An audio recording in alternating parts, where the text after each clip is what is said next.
Well, we kind of know some of the answers to that.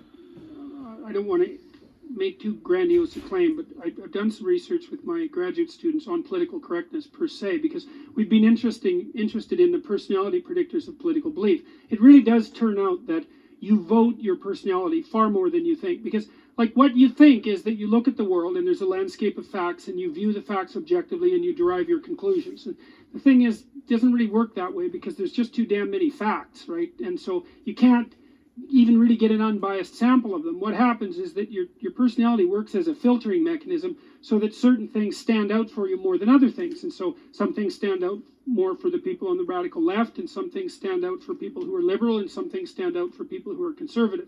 And then everyone says, well, look, I'm looking at the facts and I'm drawing this conclusion. It's like, yeah, but what you don't understand is you're not looking at the same set of facts, and you can't even, and that's why you have to actually engage in dialogue with other people, because they'll expose you to their set of facts.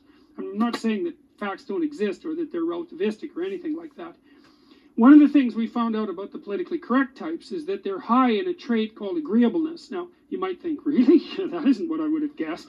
But agreeableness is a maternal trait.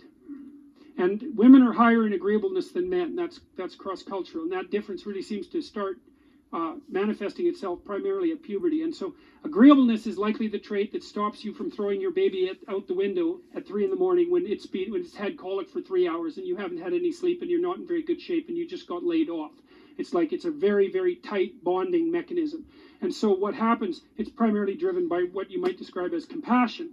Now, compassion is great for dealing with infants, and maybe it's great for dealing with hurt people and really elderly people. You know, it's good for taking care of people who can't take care of themselves, but it's not a great doctrine to be building a political system on.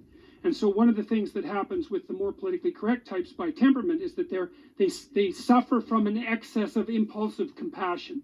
And they assume that if there's an inequitable distribution of anything, that the people who are at the bottom are all victims who should be treated like infants, and that everyone at the top is a vicious snake-like predator. And that's hardwired in some sense. Now, it's a very popular story. Yeah, of course. Of course. It's an easy story to sell, and there's some truth in it. But some truth isn't the same as all the truth. And so what you see, at least in part, is undifferentiated empathy. And that's not a virtue. It's not a virtue. You have to think. You can't just feel. You have to think. You know, even when you're taking care of kids, part of what you're doing is being compassionate. But if you're too compassionate towards your kids, then you do everything for them. And if you do everything for them, then they grow up useless and they never leave and they hate you and they hate everything else too. It's a bad idea. And so you use compassion judiciously. You know, there's a rule if you're working in a place like a nursing home. And the rule is, it's a harsh rule, do not do anything for the people that you're taking care of that they can do for themselves. And so if they have to struggle to feed themselves, you don't bloody well intervene and feed them. You let them maintain their damn independence. And you have to be a hard-hearted bastard to do that, you know, to watch someone struggle like that. But you're furthering their medium to long-term independence and development. And you do the same thing with your children. Treating your children like they're endless permanent victims is a very bad idea. And I think that's part of what's also being taught. We also know that the kids who are more likely to be rabidly politically correct, one of the reasons that they're more likely to be that way is because they were taught to be that way. We found that even exposure to a single lecture that was associated with the politically correct dogmatic structure was enough to tilt people in that direction.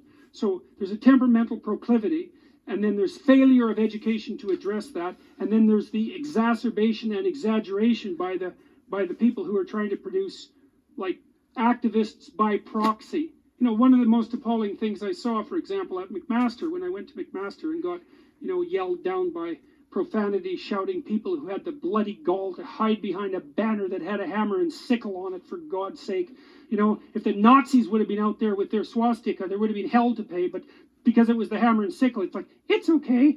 There's nothing wrong with being a communist. It's like, sorry about the 200 million dead people, folks. So they're out there, you know, hiding behind this banner. None of the people who were teaching them were out there. They bailed out of the damn discussion, right? Because there were 4 people who were supposed to talk with me there. They all vanished. They leave these student proxies to go out there and do their dirty work. It's really contemptible. So you can lay a fair bit of the blame at the feet of the people who are supposed to be educating them, but that are instead indoctrinating them. So that's what it looks like to me.